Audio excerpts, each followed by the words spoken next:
ठाकुर जी इतनी व्याकुल भरी दृष्टि से देख रहे हैं उस फल बेचने वाली को कि कहीं चली ना जाए, वहां से पहले मैं जाके आते फल ले लूं।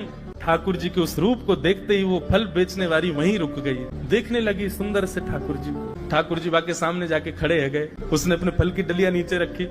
ठाकुर जी फल देख रहे हैं कौन से लेने हैं। अब उंगली करके ठाकुर जी कह रहे हैं जेवारो दे दो, जेवारो दे दो, ये दे दो, ये दे दो। करते करते करते पूरी डलिया ही कह दी, बोले सबरी दे दो। गोपी बोली अरे लाला ये सब ऐसे ही ले जाएगो, कछु देगो ना मुंह को। अरे ऐसे ना मिलो करे, कछु देनो पड़े, चल कछु दे मुंह को तभी मिलेगी। ठाकुर जी बोले तो फिर रो काई को रही है, मैं ऐसे थोड़ी लेके जाऊंगा, नंद बाबा को ला लाऊं, मेरी सभी संपत्ति है, मैं अपनी संपत्ति में से कछु हिस्सा तुमको दूंगा तब फल लेके जाऊंगा। अच्छा दियो कहा देगो संपत्ति में। तो जितने गेहूं ठाकुर जी भर के लाए वहां में से केवल एक बचो ठाकुर जी के हाथ में, और ठाकुर जी मुट्ठी खोल के वो एक गेहूं ले में, और बड़े संकोच बस कि अब एक ही बचो कहा करूं, ले जी है। उस एक गेहूं के दाने को अपने हाथ में लेकर के कोमल से ठाकुर जी की उस मुखाकृति को देख करके वो फल बेचने वाली की तो सुध बुद्धि चली गई। ठाकुर जी बोली अरे नजर लगावेगी मुंह को, चल जल्दी फल दे दे।